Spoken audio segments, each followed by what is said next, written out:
a terrific guest today.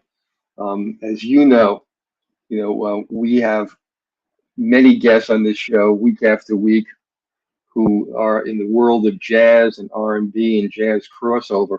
Source Radio Network is one of the only remaining stations that we broadcast globally, jazz 24/7.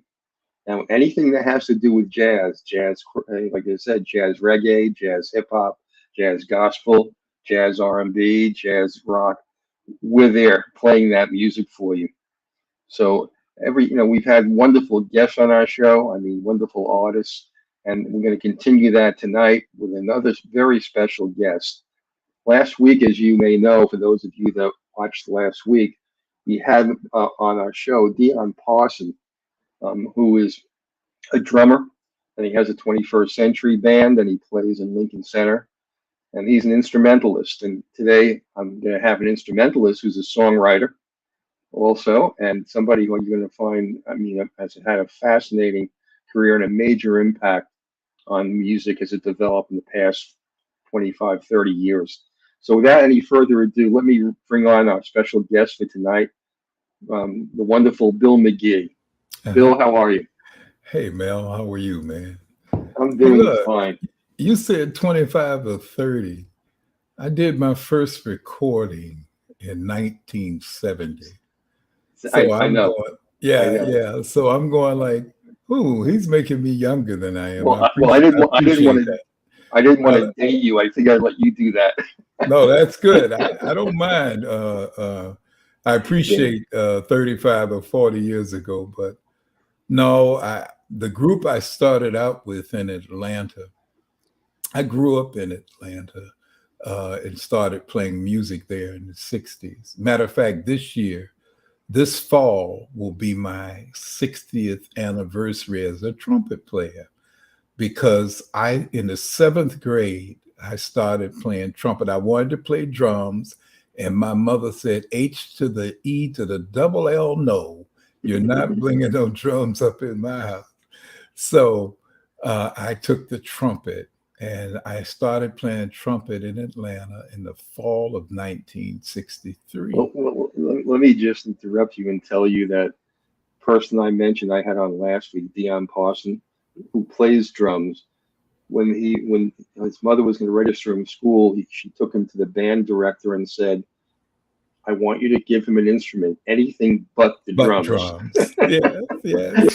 But he ended up going back to it anyway. But Bill, I want to start off with, we're going to get into a lot of in-depth about your wonderful career. But I usually start off with, for you to tell everybody, what's the latest and greatest that you've done? Anything in the works? Any performances coming up? Any new releases? So why don't you tell everybody what's going on with you right now? All right, thank you. Well, the new release that we have coming out September the 11th is my version of Flight Time, which is Donald Byrd's hit from 50 years ago. And it's a fantastic record. It features Najee and Toney of The Blackbyrds. It features my trumpet player friend, Browne. It features bass player Christian de Mesones, and it features a fabulous guitar player named Freddie Fox, who is married to Evelyn Champagne King, one of my little sisters. So Flight Time will be coming out in September, and we're going to commemorate Donald Byrd this year.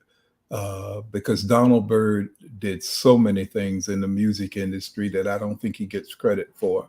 We're also commemorating Larry Mizell, who wrote and produced Flight Time. And Larry's still alive, and we're going to honor and do things on behalf of him.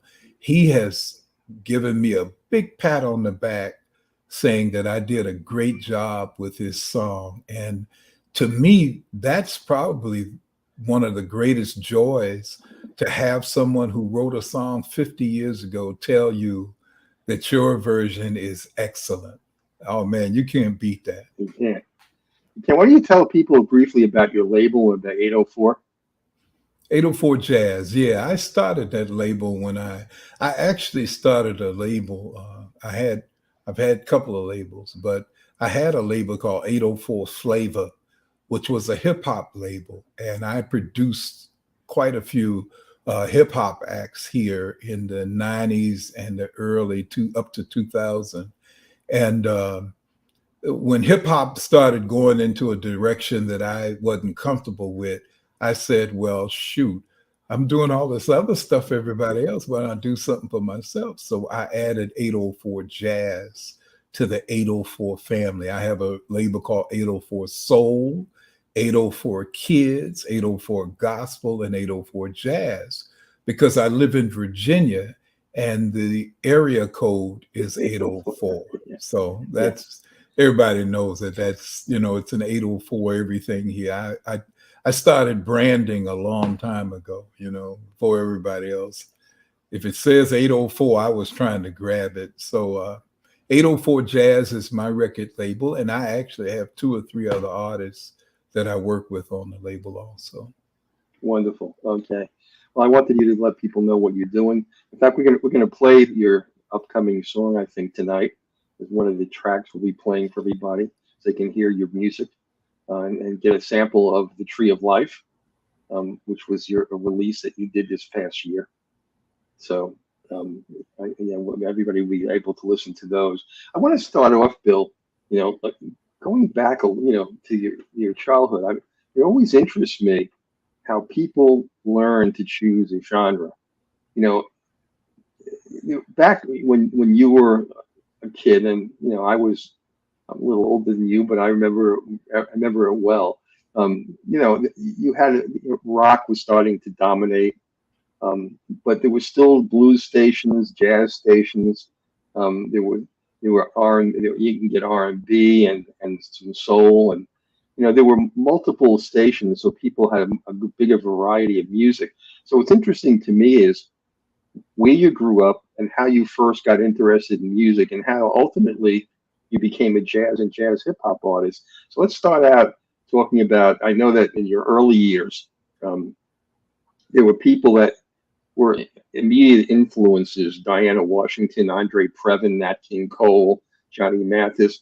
But in your house, from what I understand, there was no straight ahead jazz. You really didn't have a jazz family background. Am I right?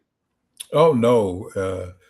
My mother and her sisters, when I was growing up, pretty much played vocal jazz. Right.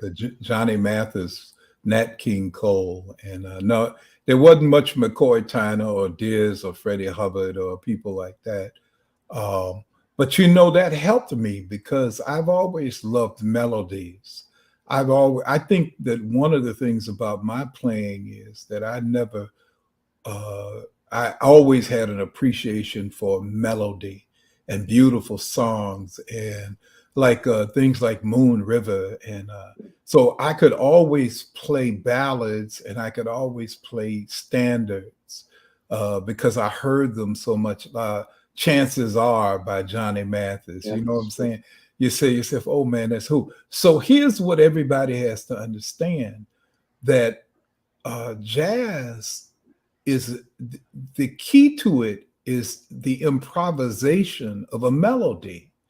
So if you really learn to play a melody well, once you develop the skill with your instrument that you can vary and do a variety of things with that melody called improvisation, then you start moving into the jazz genre. So now Nat King Cole was an awesome pianist, man. And a lot of people sleep on the fact that even though he was a smooth as silk singer, that brother could roll on the piano. I mean, he was awesome. So I did hear that growing up. But then we moved to Atlanta in the early 60s. And growing up in the deep South in the 60s, man, I got baptized into soul, muscle shoals sound and Memphis sound. And,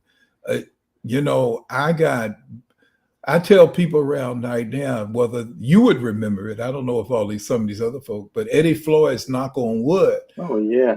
I tell them I can play knock on wood in my sleep. Mhm. I mean, it's like back then, all of the top bands had to have brass players, because you're thinking about Otis Redding, man. You growing up, Otis Redding and James Browne. You can't do them without having a really tight brass section. So it kind of like being a trumpet player starting out in 63, by the time, say, 64, 65 came around, and I was actually able to listen to a record and play it by ear. The first year, you basically trying to learn how to make it sound. But in 2 years, man, I was able to play some stuff by ear.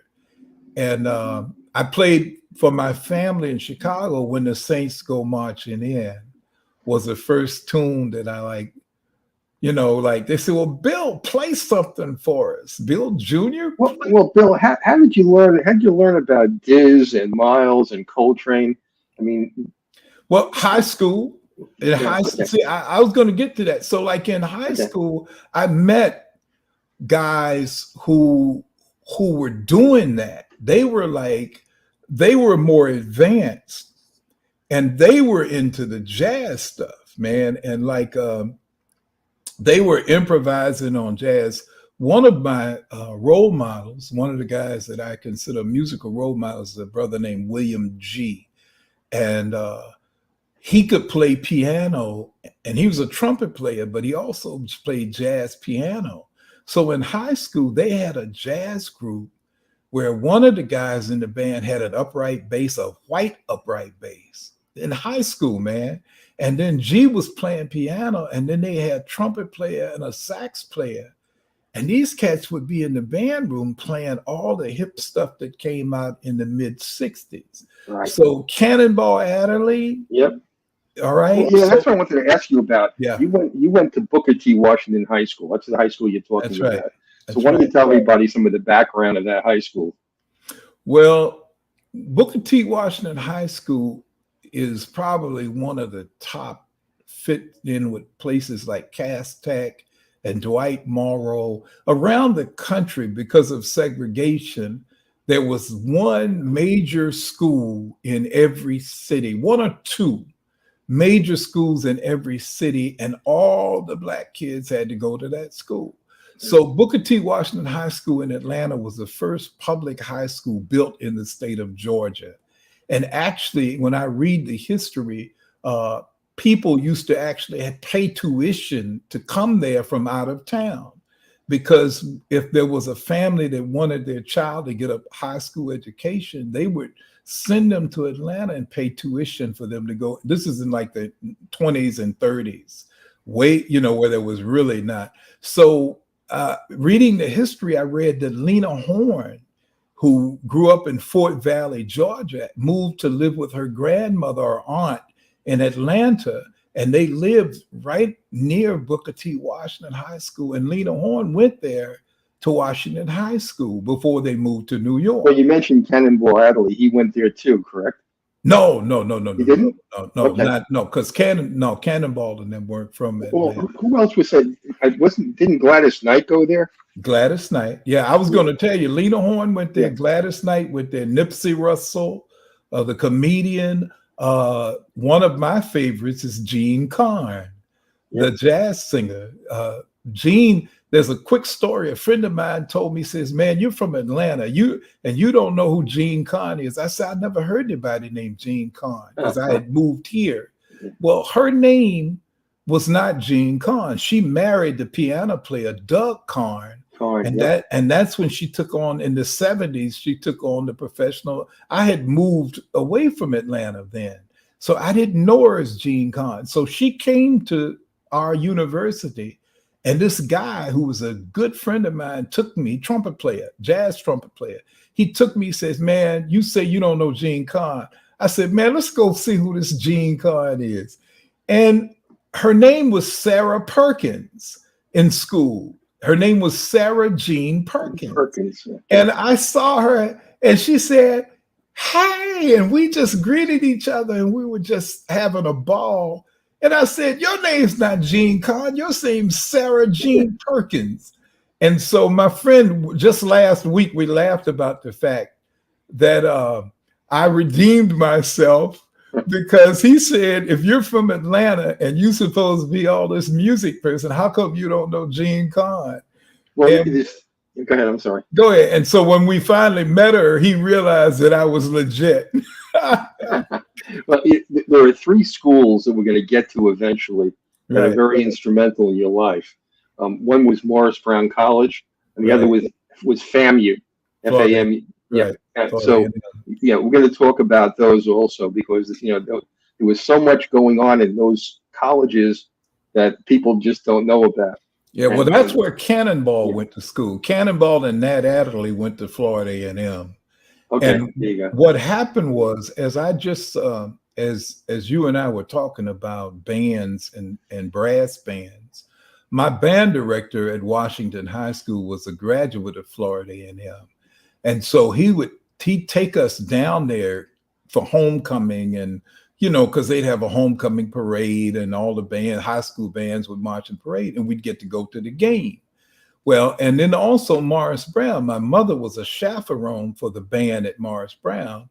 And so I got a chance to go see Morris Brown play. You're getting ahead of me. We're going to get into Oh, that. okay. Well, That's okay. okay. So I won't even. I want to get to that. I want to go. I want to stick with with Booker T. Washington High School for a minute. The band director was somebody who was very influential for you. Is that correct? Extremely influential, because having gone to Florida A&M, here's a trick thing, man, that a lot of people don't understand, or I want everybody to understand, that schools like Florida A&M and other schools were very much conservative and they wanted people to learn the fundamentals of music. They wanted you to learn technique and the ability to play. They were not emphasizing jazz. They had actually banned Cannonball Adderley from playing saxophone, and said, the band director told him, said, Adderley, if I see you with another saxophone in your hand, I'm going to take your scholarship. And because he was a clarinet player, right? And he was like, and so they knew when he picked up that saxophone, he was playing that jazz stuff, man. So, and then I don't know the story on how Nat fit in on that, because he was a trumpet player. But the beautiful thing about my connection to the Florida A&M tradition is it was very much on technical excellence, learning your horn, learning your instrument, and developing the technique.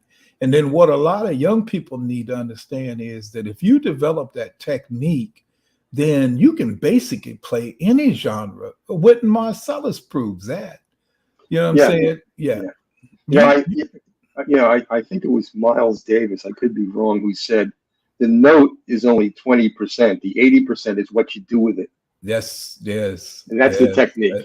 That's the technique. Yeah. It's what you do with it. A guy once asked me, says, man, how do you even play like that? And it wasn't anything that I was playing. It was the way I was playing. Yeah. It was the way people hear Miles Davis. When he starts a note, that note has a purity to it. You know what I'm saying? And it's his attack and his articulation. He learned that at Juilliard, and he learned that's that classical training that a lot of people don't know Miles had. That when he came to New York, he was a jazz player, but he was studying music, classical music. Nobody ever talks about the fact that Miles had, and a lot of us learned that we learned classical technique to be able to play like Clifford Browne. Yeah. When you think of Marcus Belgrave and Clifford Browne and cats who Clifford Browne had flawless technique. Yeah. Flawless. It reminds me, it's Stevie Wonder playing harmonica.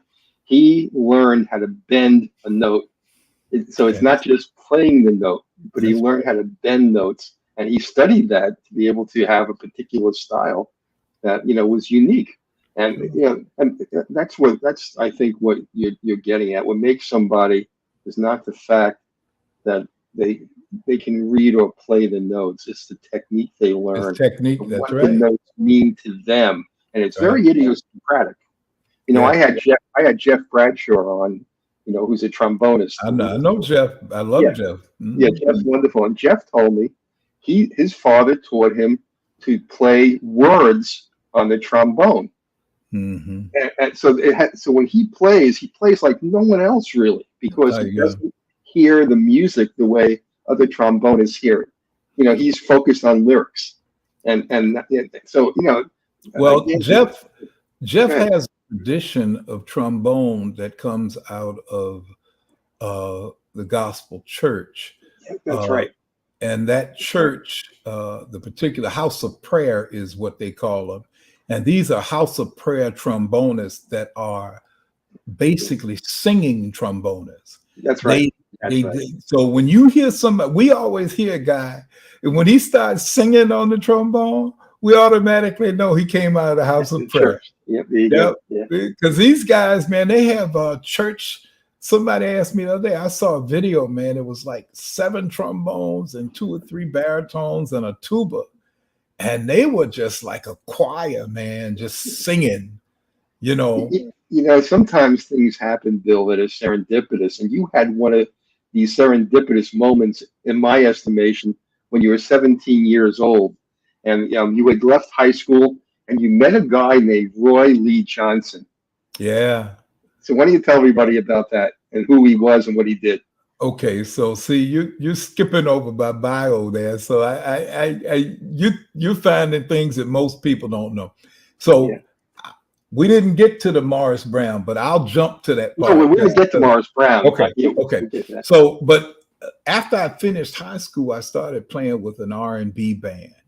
The band's called Curtis Smith and the Counts. It was one of my first real gigs where you got paid every night, and I was young, man. I had to be like 17, 18 years old, maybe 17.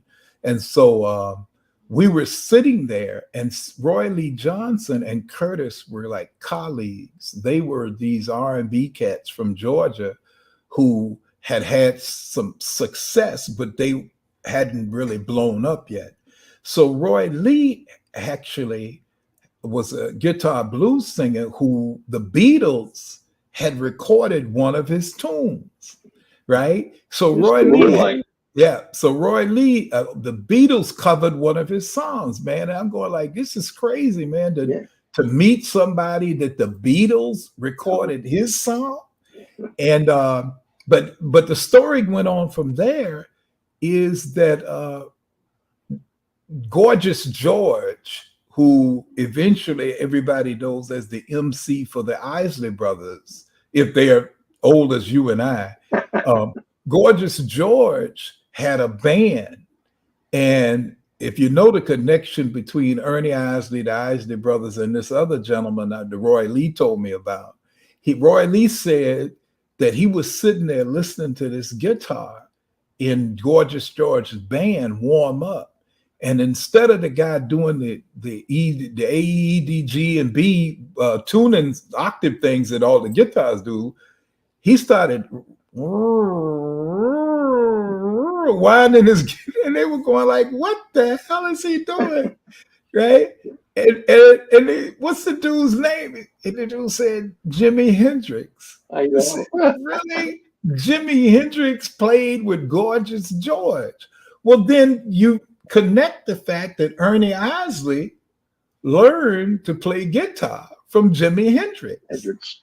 Because Gorgeous George, there was a period of time in Hendrix's life when he was doing R&B and that was it. I said, man, to meet somebody who the Beatles had recorded their song, and then at the same time to hear these stories about people like Jimi Hendrix, you know, man, I was in heaven, man. I mean, I really, really, really felt that I had just been placed in the right place for what I wanted to do. That's why I said it's serendipitous how these things happen.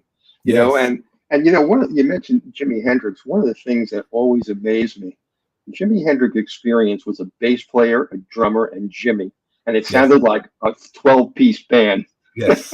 Yes. It's like a wall. I don't know how they did it, but it never So, sounded like a three-piece. so let me reflect on that, because a lot of people don't understand it. So I'm gonna tie in what I was just talking about. So Yeah. I grew up playing all this R&B soul stuff.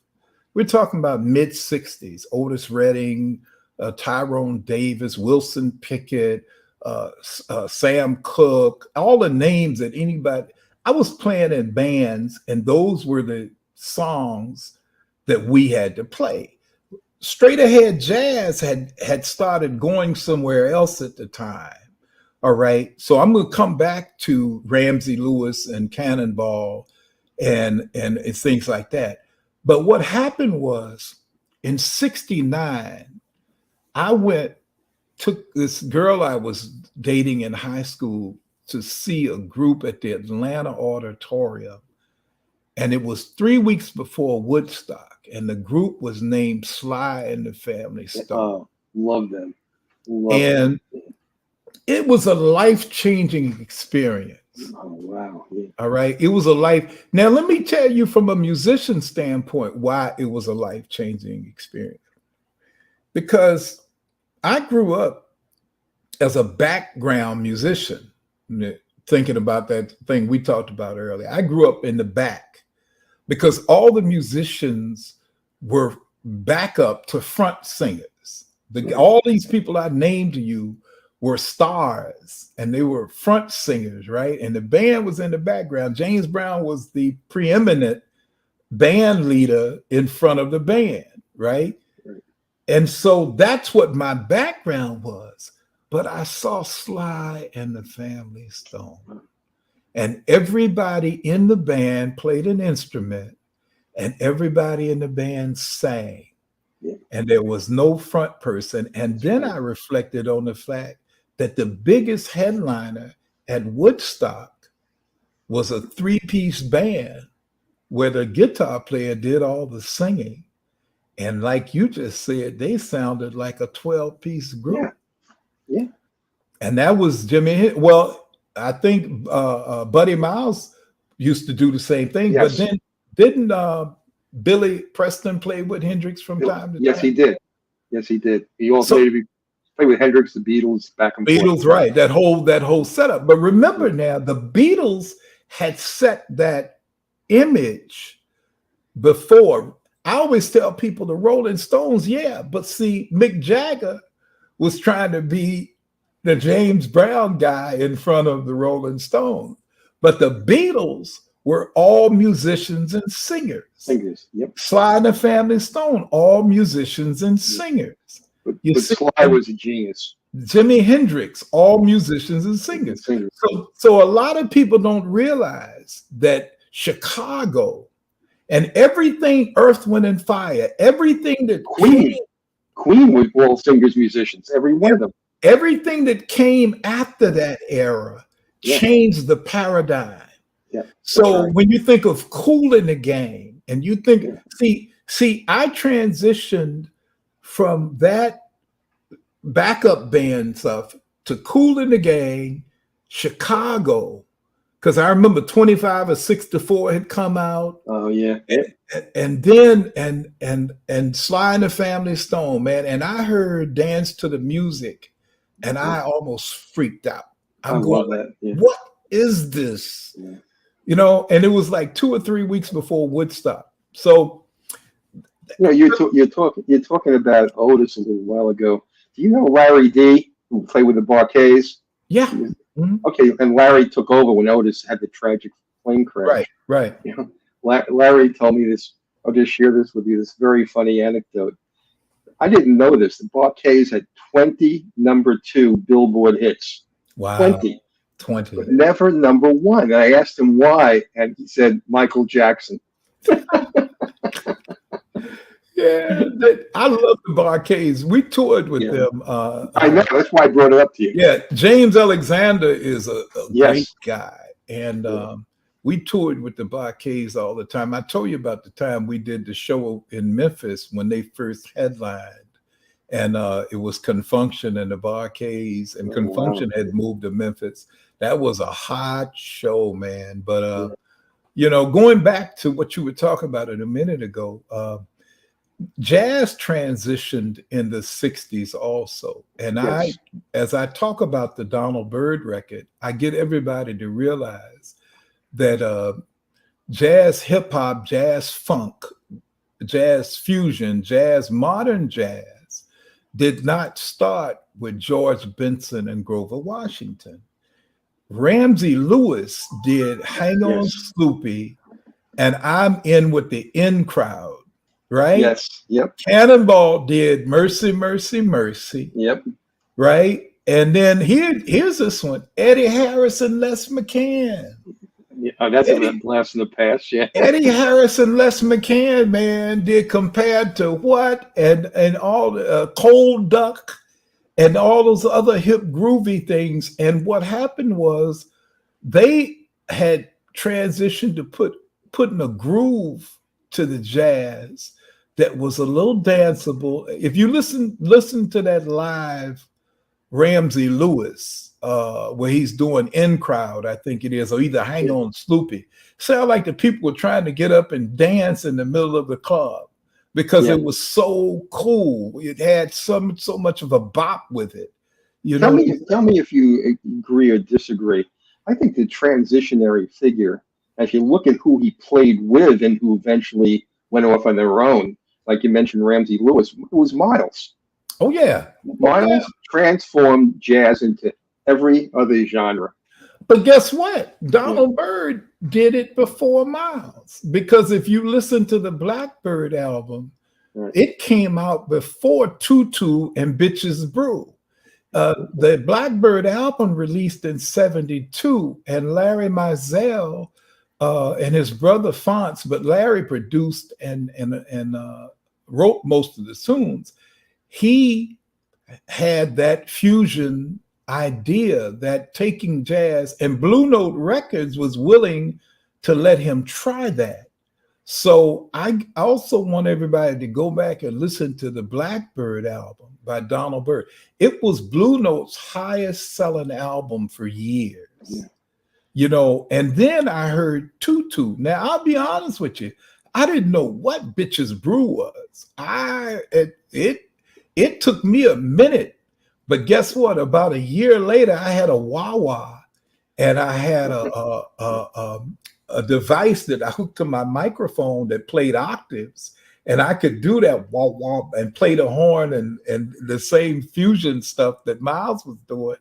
But you're right, Miles. But remember now, Miles had also worked with Herbie Hancock and Wayne Shorter. Exactly. But from these guys, you did get Grover Washington, you did get smooth jazz, a whole new genre, of jazz that was coming out. That's why when you mentioned, and I wanted to comment on this, but you were really moving along great. You mentioned Johnny Mathis, Andre Previn. You mentioned Nat King Cole. I never thought of them as jazz. I always thought of them as kind of pop. But you talked about them as jazz. Why? Tell me why. Because of the chords and because of the structure of the music. Pop music at the time was the Ink Spots, and pop music at the time was doo-wop. All right, it was the doo-wop, the race records where Frankie Valli and them and all of those kids were trying. This is pre-Beatles stuff, right? Yeah. So the pop music of the late 50s, early 60s was doo-wopping and all the stuff that you would see on Dick Clark's show and whatever those other shows were. Well, how are the Platters different from Mathis, for example? Chord changes. See what everybody, I guess what it gets into is, and musicians this is that thing about learning and understanding. Jazz has tension built into it.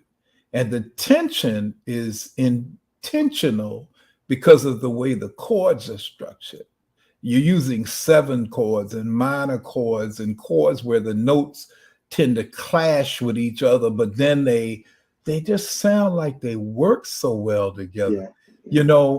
and see what everybody maybe not. When you get deeper into jazz, you start talking about rhythmic tension and harmonic tension, that I can hit a chord, blam, and that chord just has an edge to it, right? Well, the other guys, they didn't do any edgy chords. That music didn't have that edge, but some of that other stuff that we were talking about, you talking about Nat King Cole, even if they're playing a standard, the standard jazz chords are voiced differently. Okay. You know what I'm saying? Even if you listen to something like what the Somewhere Over the Rainbow, or you listen to some of those tunes that Leonard Bernstein, just all those guys at the time, coming out of Duke Ellington, Count Basie, big Count band. Basie, You're talking about taking big band stuff and condensing it down, but you still had that edge. You still had that chord thing, so that's the difference between pop, even coming through some of the R&B stuff. The stuff had more rhythmic tension than it did harmonic tension. See, to me, I use the word complexity. It was more complex. The tonality was more complex. Tonality, yes. Yeah. So look, we can go on with this forever. Let's talk about Morris Browne College and how you got in there. That's a pivotal place in your history. Well, see, Morris Browne was like 5, 6, 7 blocks away from Washington High. In Atlanta, we were very fortunate. Atlanta had more historically Black colleges than any city in the United States. That's how my mother ended up working there. She worked at Lincoln University first, and then she got a call that she could come to Atlanta and be department chair, or she got a promotion when we moved from Jefferson City to Atlanta, and she taught at Morris Browne College. So I grew up on the college campus. And there was an elementary school nearby that all the college students' children went to, all the college professor children went to. And it just so happens that Martin Luther King's children, Yolanda and Martin III, went to that same school. So I was right there. I got a chance to see Mrs. King and attend church at Dr. King's church, but all because we had moved to Atlanta, we were living on Morris Browne's campus. But Morris Browne would go and see, Gene Carn left Washington High School and came to Morris Browne to sing in the choir. I got a chance to meet Duke Pearson, the pianist, and it's so ironic that later on I decided to record Cristo Redentor, which is a modern jazz gospel tune played by Donald Byrd and recorded by Duke Pearson. And that was all because I had met Duke at Morris Browne. The guys, when I got to Morris Browne, I was fairly hotshot trumpet player. So the upperclassmen invited me to join a group, and we started the group called Heliphernalia together. And we eventually signed with Ray Charles, had a boutique label called Tangerine. And so in 1970, I guess it was around 70, our group signed with Ray Charles, Tangerine Records, and we put out 2 singles. Well, that group, I'll jump to the future. That group ended up being the funk band Brick. I love Brick. Yeah. And remember, so here's the thing. Remember their big hit was Daz Daz Disco Jazz. Yeah. Right? And so I said, oh, there's that connection again. They actually called me and asked me I had moved back to Virginia. And they called me and said, hey, man, Mcgee, we're putting a new group together, man. You need to come down here and be a part of this new group. And I said, no, I'm staying. Atlanta, I'll tell you, and I'll tell anybody who's listening, Atlanta was a mecca. A lot of people don't understand this, but we grew up during Vietnam. And so Atlanta was a mecca for anybody who was not going, what we call now draft dodgers. Atlanta was a mecca for draft dodgers in the South. So if you we're not going to sign up for your selective service. And you know, you lived in a small town in Alabama, Mississippi, Tennessee, North Carolina, anywhere, Florida. You just grew your hair long and moved And to went to Atlanta. Atlanta. Moved to Atlanta. And so we had a big hippie community there that was right near Georgia Tech. And the Allman Brothers used to be there all the time. Before all that Athens rock music started, it was in Atlanta first, and during the Vietnam. So Atlanta had all of the vices that you could have found in Greenwich Village. As a matter of fact, downtown Atlanta near Georgia Tech reminded people a lot of what the village was like. Water beds and bongs and all kind of shops and stuff, right? And so I tell people Atlanta loved me a little too much. I loved Atlanta, and I loved Atlanta too much back. And I thought that if I was going to survive and make it to this interview with Mel, that I might want to get out of Dodge. So I, in the Christmas holiday of 1972, I called my grandparents and asked them, could I come to Virginia and finish college? Because I had dropped out of school 3 or 4 times trying to gig, right? And they said, sure, come on back to Virginia. So I left Atlanta because Atlanta loved me too much and there was too many distractions. Well, tell me the connection between Morris Browne and Florida A&M. Well, that the connection, we briefly talked about the fact that they met in these marching band contests and stuff. And so in the mid 60s, early 60s, Morris Browne would go down to play against Florida A&M in a football contest. And the bands would do this battle of the bands thing that everybody's doing now. And I remember in 65 or 66, Morris Browne went down and did a show that was mostly a lot of all kind of music, but everybody played a James Brown song, right? And Florida A&M did this James Brown song. And I remember all of the musicians are dancing and playing their instruments at the same time. And then I saw the drum majors hit the split like James Brown and jump back up. And I just said to myself, see, that's what I want to do. It was so exciting to see musicians, and I had only been playing about 3 years, but it was so exciting to see these musicians having so much fun. That's the thing is, it wasn't standing up on stage smoking a cigarette and talking, drinking about. Man, these cats were out there having fun. So transition that to seeing Sly and the Family Stones. That's what I was just going to say. Sly, yeah. Yeah, I was bit. You know, the music industry had me and it hasn't let me go.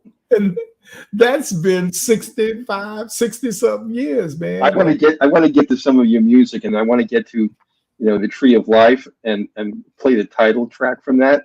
Okay. So why don't you just tell people, just to digress a little bit, why don't you tell people about the Tree of Life briefly and about the lead track? Okay, so the Tree of Life is the title track, and it came about because I lost 2 dear friends last year. One of the guys, Larry D. Jones, played on a lot of my music, and I produced his music way back in the 80s. And he and I were very good friends. I call him my BFF. His wife and my wife were good friends, and his wife ended up with pancreatic cancer, and she passed away. And he was so heartbroken. They had been together for 50 years. And it's one of those classic stories where you hear about a husband and wife passing very close. And, he didn't make it 6 months after she passed. Well, his nephew is a very talented singer. And I did the eulogy for Larry's funeral, and the nephew sang. And I told him after the funeral, I said, you and I have to do something together to honor your uncle and your aunt. And his name is Jay Baxter. And Jay came over. He called me up. He says, I got an idea for a song. And he came over, and the song was called The Tree of Life. And he said, the the words that were so, he says, I promise you, spring is coming, and with it, brand new leaves. And that's why you see on the shirt the tree and the leaves going, and that's the tree of life. And this is such a beautiful song, but it's not sad. And let's play it. Let's play it for everybody. Well, let's play it. Yeah.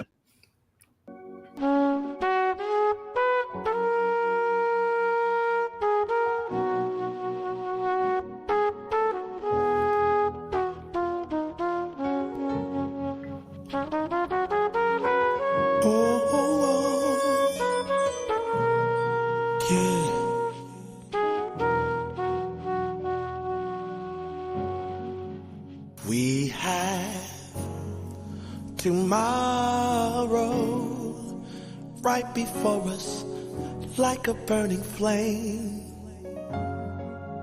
Yesterday night and today's sundown is almost gone. Life is so unpredictable. It changes with every season. Even on your coldest night or your coldest winter, yeah. It happens for the best of reasons.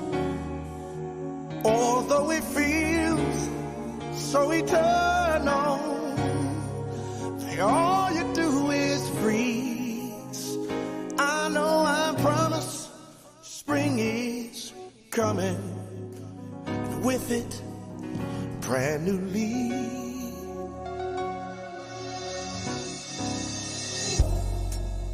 Roses aren't always red, and violets aren't always blue, no.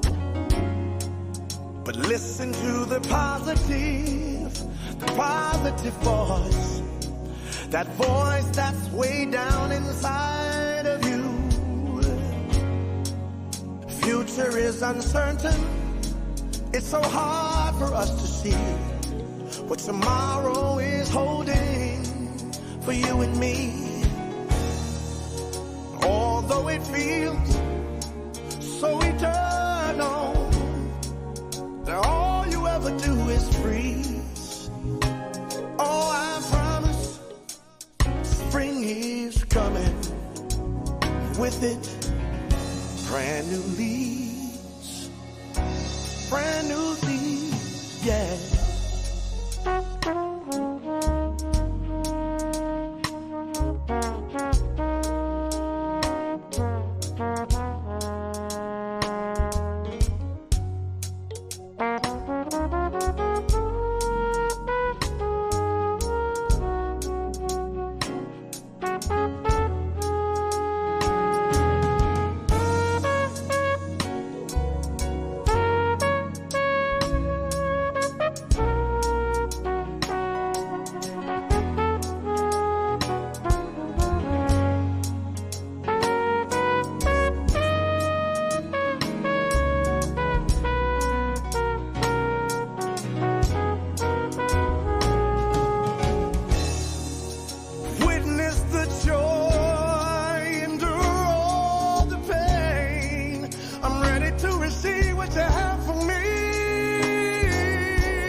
And That's great, Bill. Great I track. love that. Yeah. I love that song, man. You know, it's playing again. Yeah. Look, let me cut that off. I'm sorry about that. No, Yeah. I love that song, man. I do too. It's a great track. Let's move on. You talked about moving back to Virginia, okay? And you were Yeah, about 21 years old, yeah, right? yeah. And you met a guy there who you started a band with, Ron Smith. Yeah, Ron. Ron was from Inglewood, and he had recorded at um, All Platinum Records. But the other guy I met was a guy named Michael Gray. We were having jazz band rehearsal, and a quick story. I told the professor when I came here to go back to school. I said, you know, I've been gigging for the last 3 or 4 years, and it's distracted me and away from my studies. I said, I'm gonna study and get finished school, and I'm not gonna gig right now. I just want to. And 3 weeks, 4 weeks later, we put the band Trussell together. That's like, yeah, you liar. You know, I mean, because the guy, we did a jazz band thing, and there was a place for solo, and I started solo, and Cat started freaking out, like, man, where does Cat come from?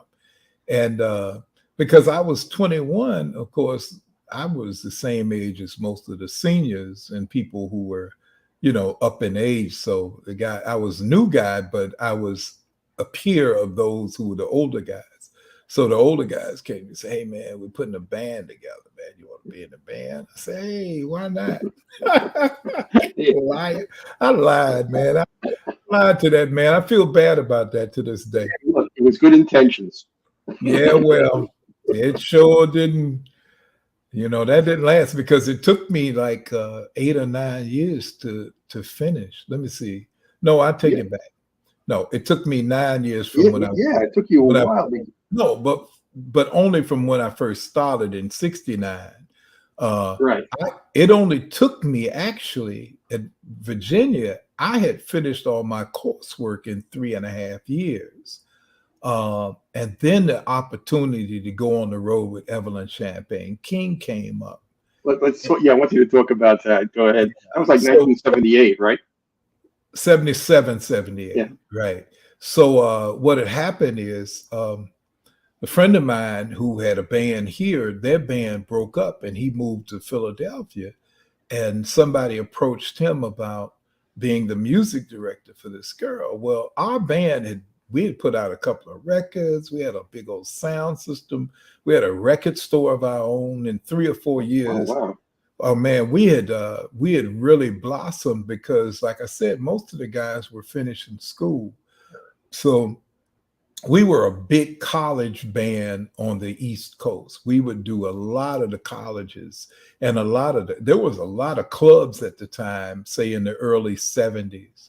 Right. Early and mid 70s. So we were playing every weekend. We were in North Carolina. We had gone as far. We used to play at a place in New York called Leviticus. We were very popular there. So anytime they had like a college sorority or frat convention in town, they would always hire us to come because they knew we attracted college people, because we were essentially a college band. One gig we did down at the beach in Virginia Beach, we had another college band come and play with us. And when they pulled up, they were riding in a van and had a little trailer with some equipment. And they saw our equipment up there and they said, hey, man, can we use your stuff? So that way we don't have to take our stuff out. And we said, hey, man, it's no problem. Let's all work together. So we said, what's the name of your band? And they say, oh, we're the Commodores. Commodores. You know, back then, and you're right about this, the Rascals were a college band. They played at all colleges on Long Island, Southampton, Post University. And that's how so many bands got started playing the college circuit. Yeah, we're a college band. So when he called me up, I said, man, we're like Earth, Wind, and Fire and the Commodores. We're not backing up nobody. You know, I've been through that backup band thing, right? You know, I wasn't doing no backup no more. So I said, but I tell you what, we're right now, we don't have a record out, and the guys are kind of like, okay, what are we gonna do next? I'll put it before the band because it was a democratic organization, and she came down to sing for us. She was 16 or just turned 17, Evelyn Champagne King, and Shame had just come out, and her record had come out, and so we were doing like we knew all the top hits because we were a club band, man. We played a 4-hour gig, man. So She was doing disco, right? well, she was just doing this first album, the record. I mean, she wasn't doing anything. These guys wrote these tunes for her, and she went in the studio and sung what they told her to write. So Shame, because it was a disco era and it was a Exactly. song, yeah, Shame was a big disco era hit. Exactly. But what happened was we auditioned her, and we were doing the Chaka Khan song, Once You Get Started, bum, bum, ba, da, da, da. You know, bum, bum, bum, ba, da, da, da. I had a big horn intro, right? And so we said, well, you know the Chaka Khan record, little girl? You know, and she said, yeah, I can sing that. So we cranked it up, man, like we were in a nightclub or something. And this kid opened her mouth, and we almost dropped our instruments, man. We're going like, where in the blue blazes did they find her? Well, she had grown up singing all of these things because her dad was a doo-wop singer. So he was playing Sam Cooke. He was doing like that. She had grown up hearing all of this stuff, man. And so she got discovered singing in a bathroom. She was singing in a bathroom at Philly International Records because her parents had a cleaning service. And she was there because her sister wasn't well. I think she was expecting. And she was in the bathroom singing A Change Is Gonna Come by Sam Cooke. And the producer from Philly International came in and heard her and thought it was a man and said, man, that's nice, man. And then he said, and so she came out of the stall that she was cleaning. And he's going like, who was that in there singing? She said, it was me. He said, no, that couldn't have been you. And so she got truly discovered singing in a bathroom.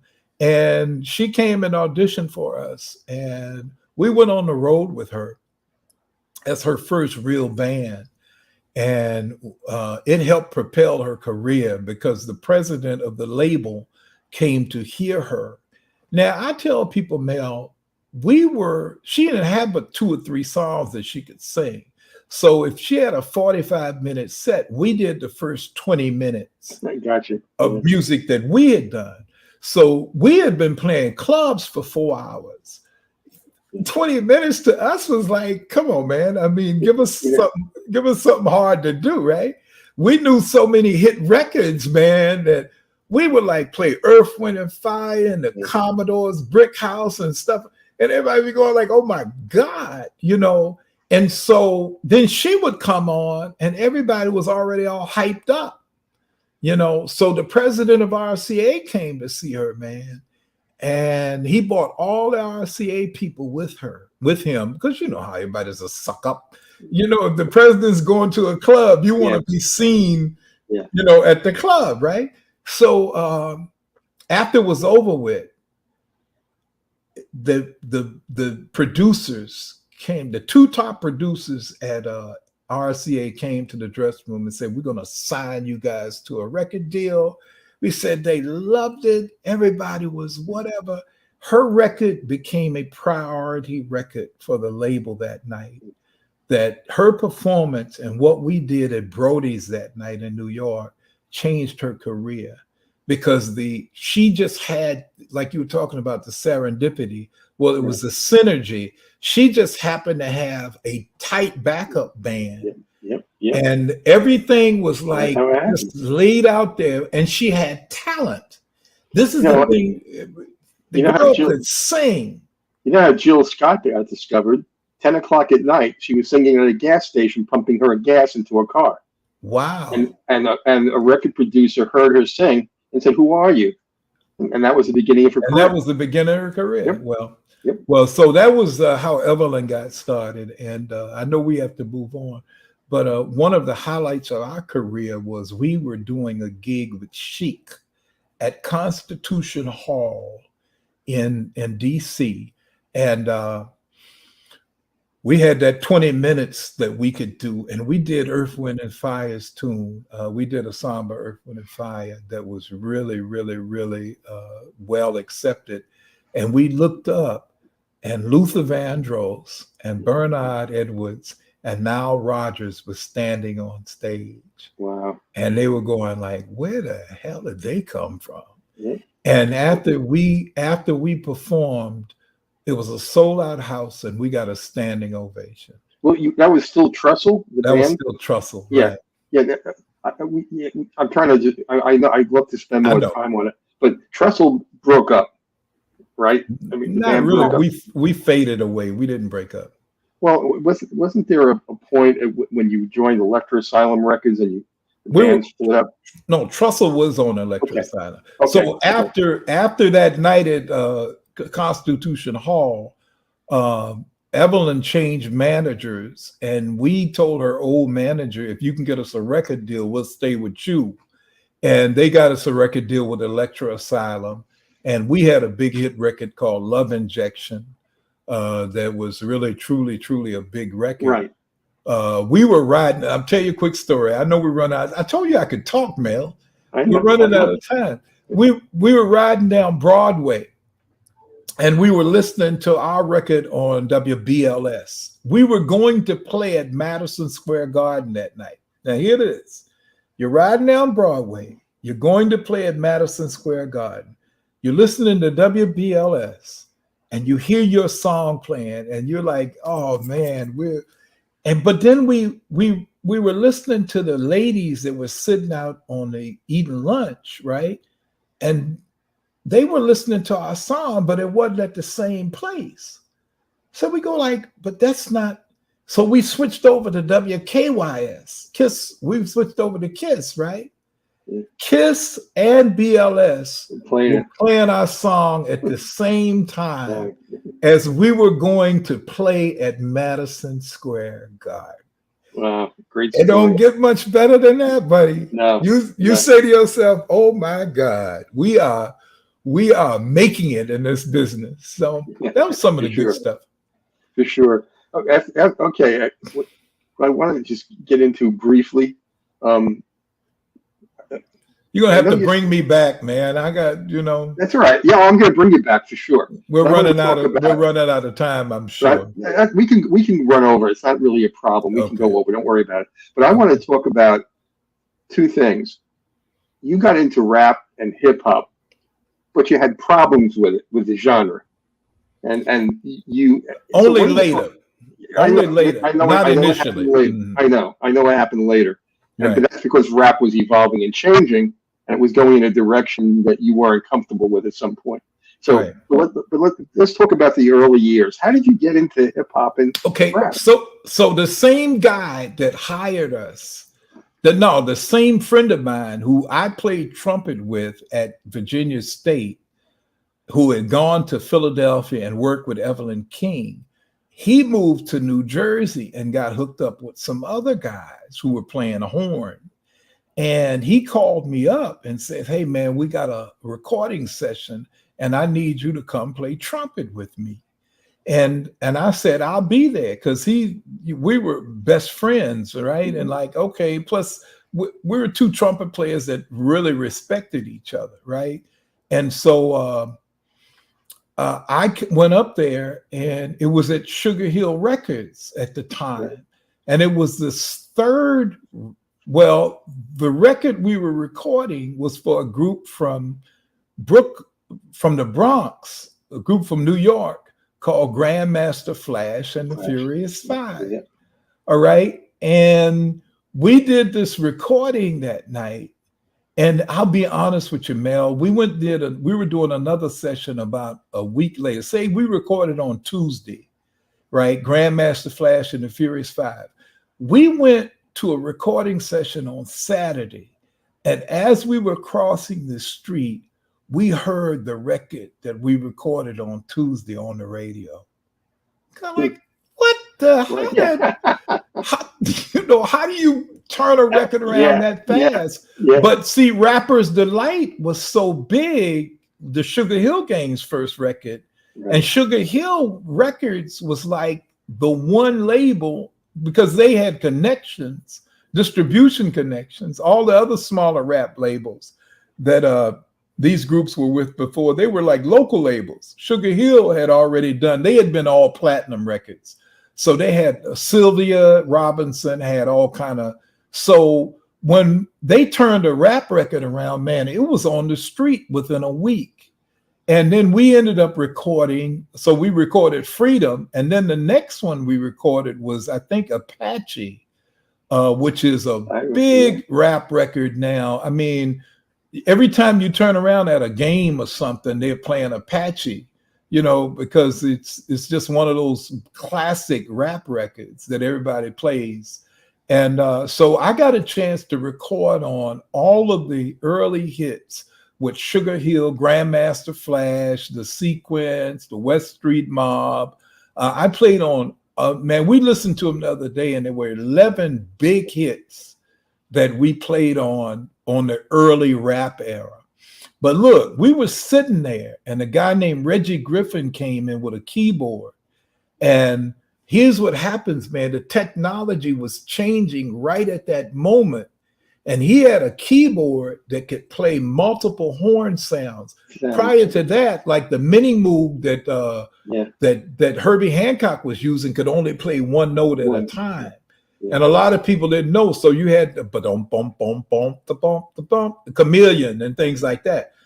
But this guy had a synthesizer that played 5 notes at a time. And I heard him playing that thing, man. And I turned to the other guys. I said, "Oh, we're fired now." When you can hire one guy to play some horn parts instead of. How about a DJ? DJs, they have got more bands fired than you can imagine. The DJs put them out of business. And that was the transition because samplers were just being invented and drum machines were. So all the original rap records that we did were all live musicians in 79, 80, 81, 82. But MIDI and all the technology came around 82. And all this technology, the drum machines and everything wiped us out. Sure. But during this period, you also you appeared on tracks with the OJs and also with Angie Stone, right? I mean, Angie was a member of a group on Sugar Hill called The Sequence. So Angie Stone was a member of that group. And this same guy, Marvin, my friend, as we were doing the Sugar Hill stuff, we also got booked to do some Philly International stuff. And a good story I have is I was in a room working on an arrangement, and McFadden and Whitehead, who did the song that everybody loves, Ain't No Stopping Us Now. McFadden and Whitehead came in the room with Eddie LeVert and Walter Williams of the OJs. And they asked, I heard him ask me, says, "Man, who are these cats, man?" Because we were like new young cats at Philly International, right? They had been doing all that stuff for years. And here these young cats, we were still in our 20s, man. And he said, "Well, man, who are these cats?" And I remember McFadden and Whitehead told him, said, "Man, these are those dudes that are doing those rap records up in New Jersey that are like the biggest. These are the cats that are doing the biggest things that are out right now." So that's how we ended up recording with the OJs and some other people, Patti LaBelle, the Stylistics, and all of that. Well, let's play another one of your songs. I want people to hear more of your music, and I want to play "Flight Time" now. Yes. And why don't you tell people briefly about "Flight Time"? Donald Byrd released this tune 50 years ago. And as I said, when we first started, I looked up to Donald Byrd so much, man. He influenced Herbie Hancock. He started the first jazz program at an HBCU at Howard University. And from that came the Blackbyrds. So I reached out to Kevin Toney to play on this because he was the leader of the Blackbyrds. So this song has Najee on flute, Kevin Toney on piano, Tom Browne, trumpet player, funkin' for Jamaica, jazz trumpet player, right, out of New York. Trom's on there. Christian de Mesones and Freddie Fox. And this is my new single, Flight Time. Okay, let's play it now. When people hear this, I love this track.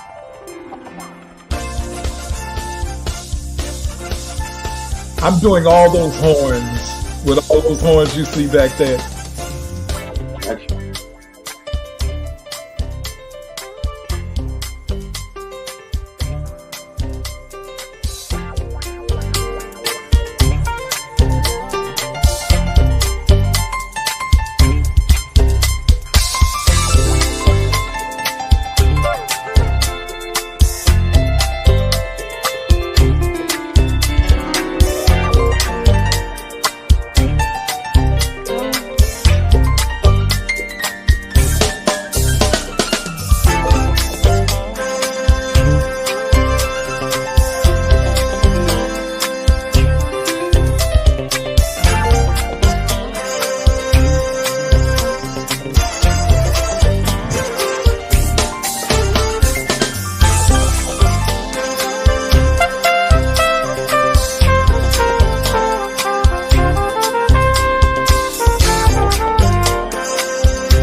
I love that.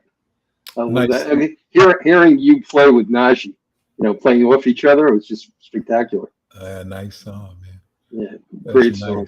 Nice, Well- nice song. Donald Byrd Larry Mizell is still alive, and he's Yeah. the one that wrote and produced it. He and I have been in touch, and I just want to make sure I honor Donald Byrd, but Larry wrote and produced that 50 years ago.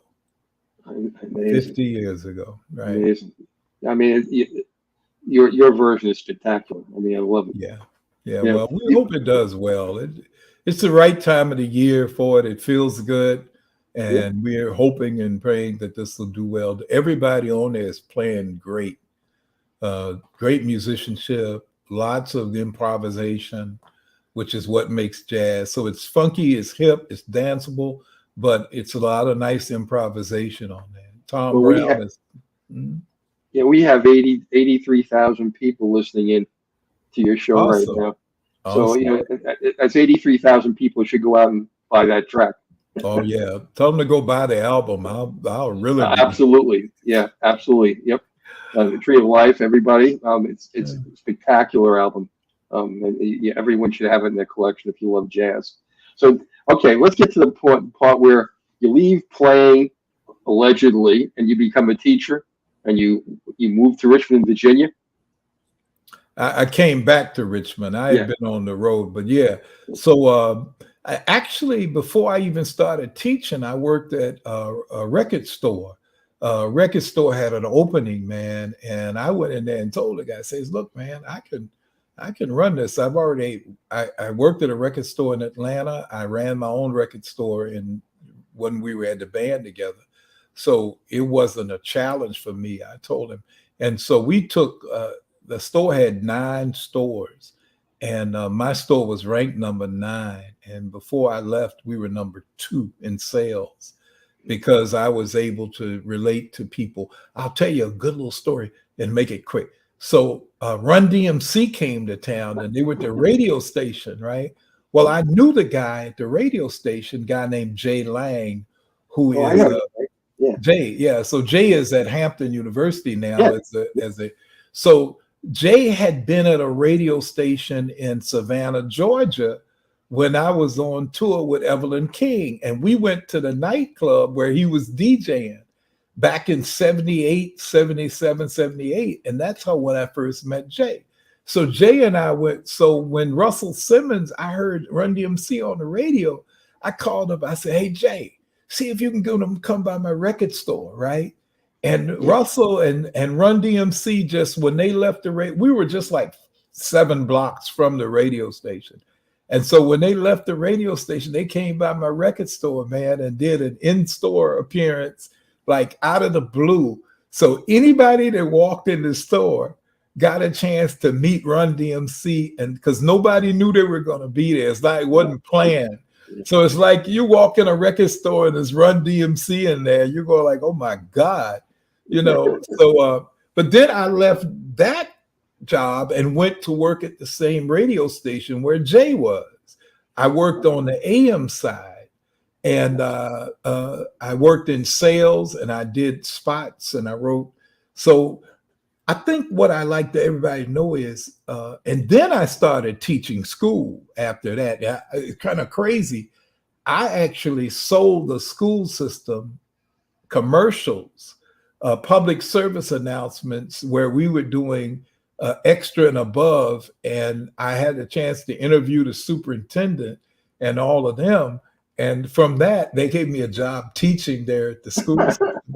So, and then I taught for the next 10 years music, and then I went into being a principal. And so I was an administrator for 20 years. Wow, I didn't know that. Yeah, I was an administrator for 20 years. I only taught music for 10, but I was a school administrator for 20.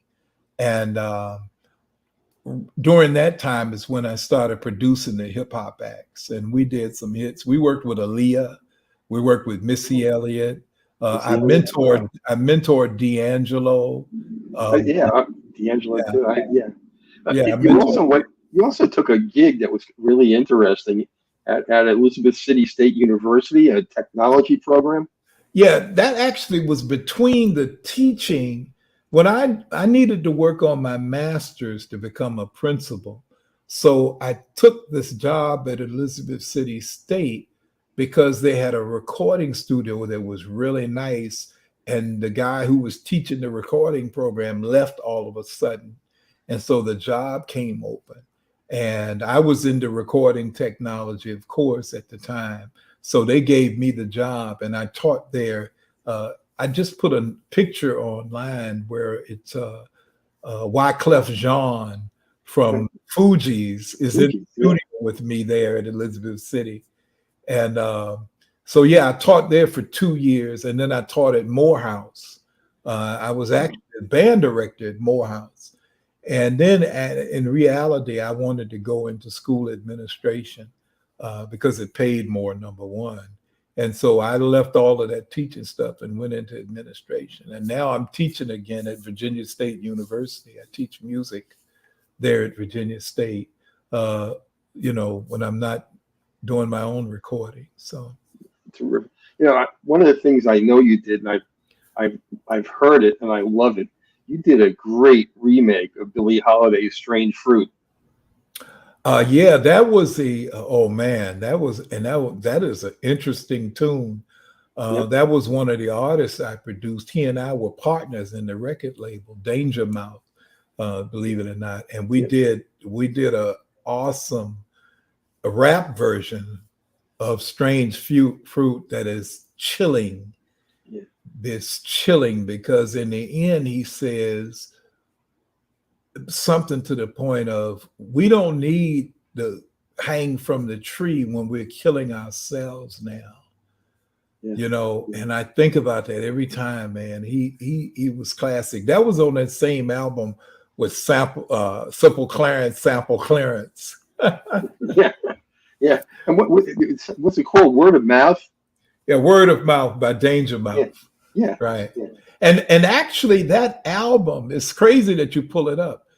I was teaching him stuff, man, and just giving him the benefit of my experience. So we went to the record stores and I said, look through the bins.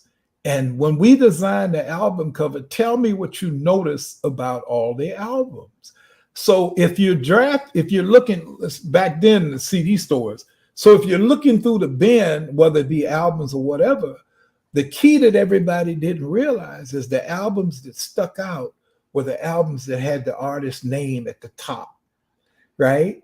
Because you don't have to guess who it's by. It was exactly right. So you flipping through and you see this. So we designed his album cover with his name at the top and then the name of the album at the bottom. And we had blue. I mean, we psychologically, I said, now what colors are the colors that Pepsi Cola and Coca-Cola and what? So we did the blues, the reds, the oranges. We did all the psychological colors that pull you in. And we had the name at the top. A lady who writes this book called How to Make and Sell Your Own Records featured our album cover in her book to say, this is how you design an album cover to sell your own records. I mean, and we said, oh my God. And we didn't solicit it. It just came out the fact that we were in How to Make and Sell Your Own Records. And I thought that was cool. It is. I want to get to more of your music. I want to play Gigi. So why don't you tell everybody a little bit about Gigi and we'll spin that. Okay, thank you. Gigi is a song that I dedicated to my wife. We have 9 grandchildren. Now, I used to call my wife another affectionate name, but when we started having grandchildren, she decided she wanted to be called Gigi. So after 9 grandchildren, I can't even refer to her by her name. I always have to say, tell Gigi this, or Gigi wants you to do that, or everything is Gigi. So when I talked to my friend Mike Theory about doing a song, I said, Mike, I want this song to be designed. I wanted to have a nice little intro, but it's going to feature me. I'm the only soloist on this song. And it's the one song that I've done on this album where I'm not, because I've got a lot of people that I collaborated with, but I wanted to have a song that only I did. So Gigi, and I said to tell everybody, all you musicians, always dedicate a song to your wife on the album.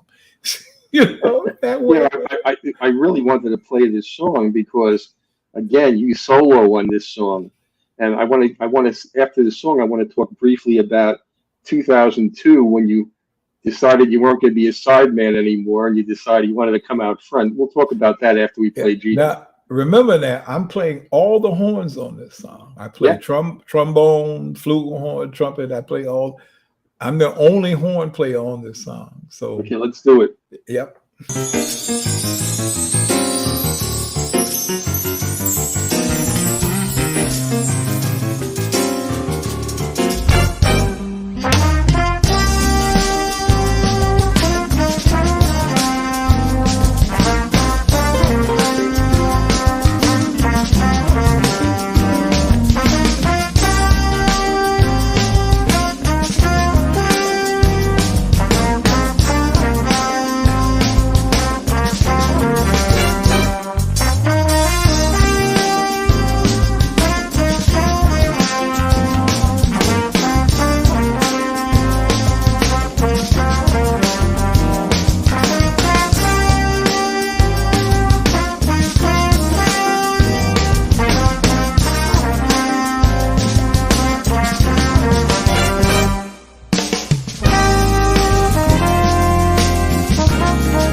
That's spectacular, Bill. I love that.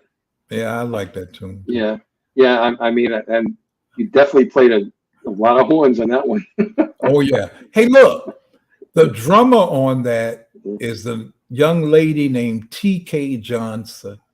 TK graduated from Berkeley last year, and I've known her since she was like 10 years old and Wow. have been mentoring and advising her since she was like I was her middle school principal.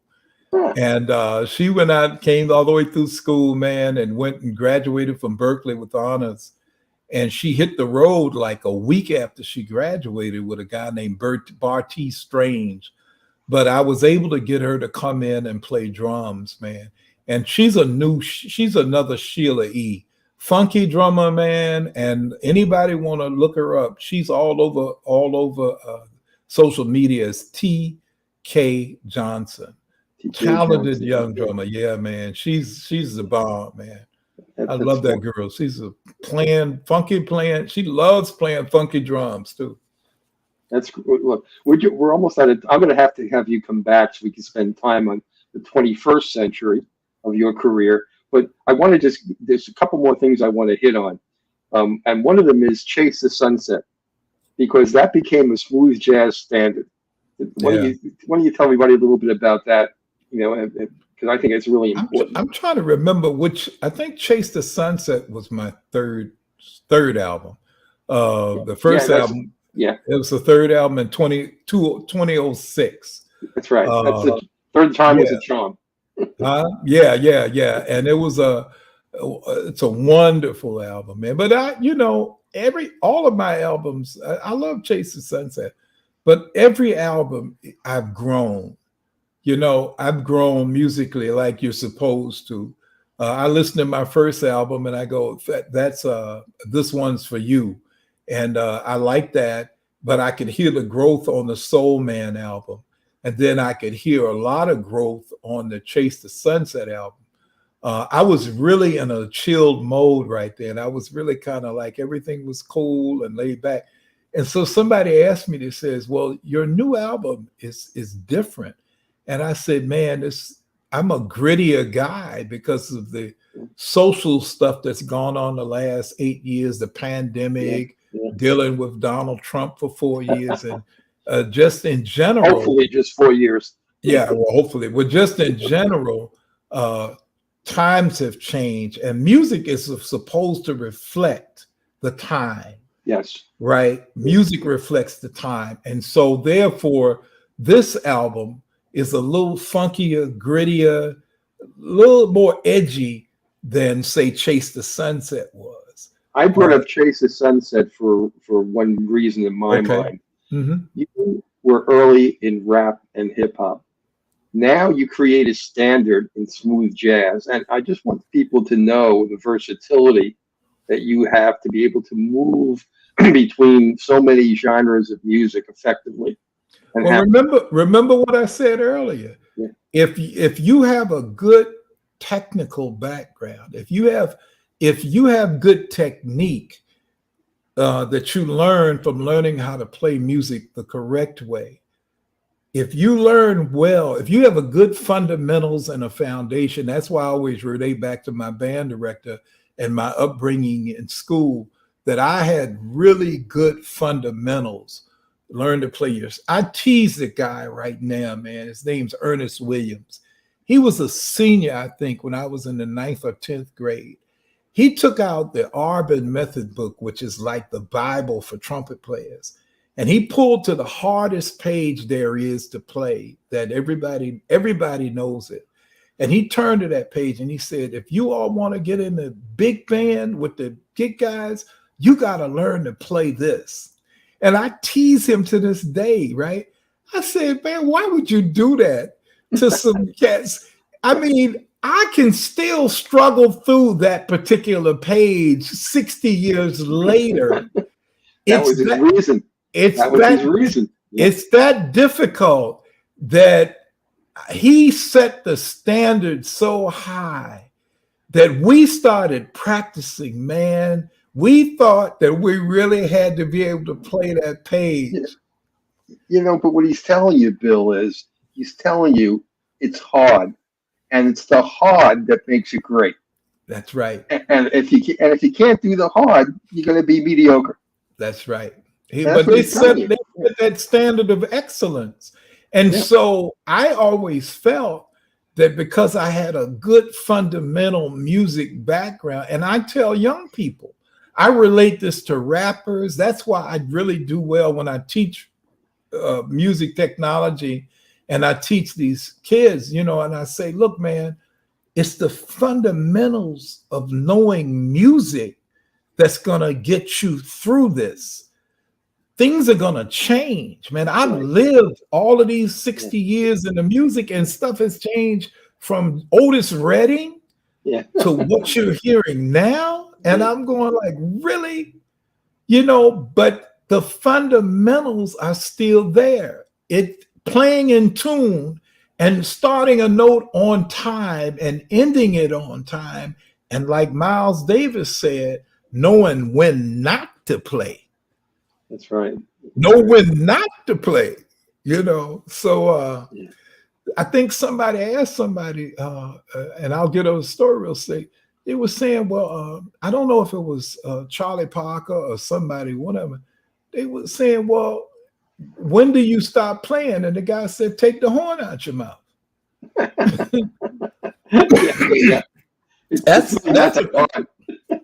That's an easy way to stop playing. Take the horn out your mouth. Well, look, Bill, before we depart tonight, I want to bring this up on. You can tell everybody about.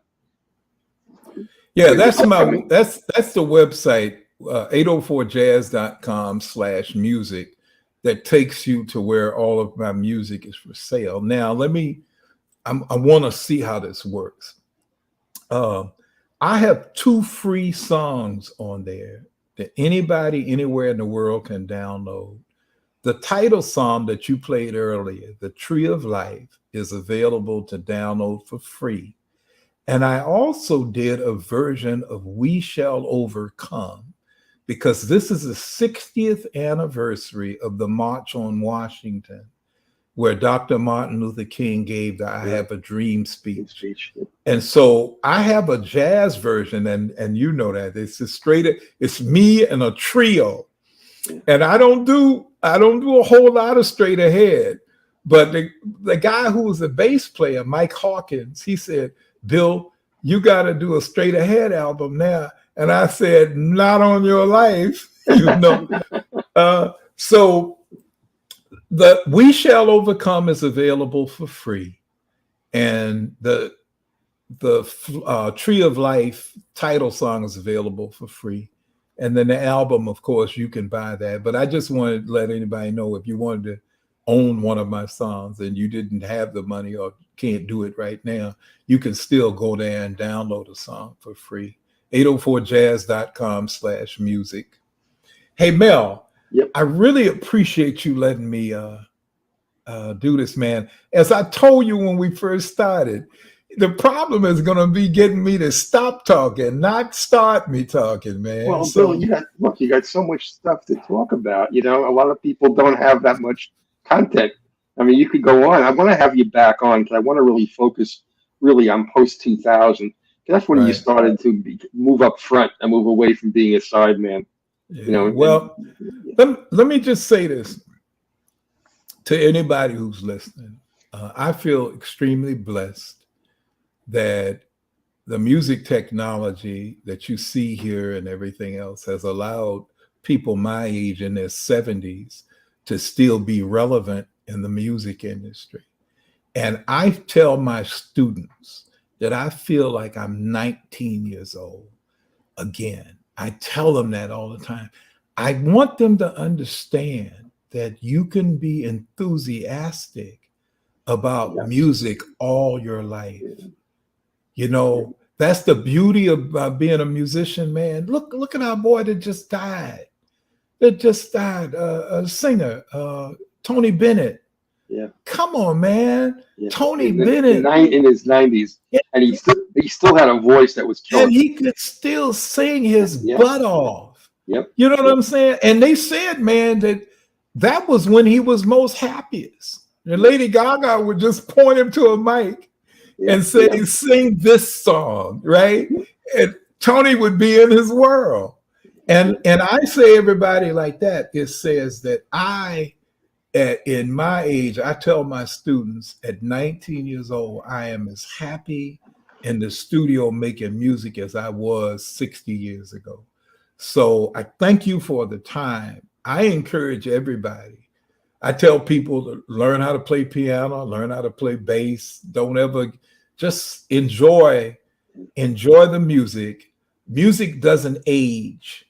The genres change, things change, but it's still music, man. And you get in there and you enjoy yourself and you have no regrets. No, I have no regrets, man.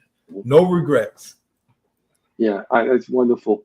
Bill, I can't thank you enough for spending this much time with us tonight. I know we have almost over 70,000 people at the final count. I've enjoyed spending the evening with you, and I'm definitely going to have you back. And we can talk more. Have a lot more to talk about. Well, I thank you for having me, Mel, and I apologize for being long-winded. No, it's great. It's great. We've been doing this now for an hour and 47 minutes. It was great. Awesome. Awesome. Well, I'm glad it's more than two people here. You got plenty of people here. Hey, look, if you want to, we can talk afterwards. You hang around for a little while, but I'm going to say good night to everybody. All right.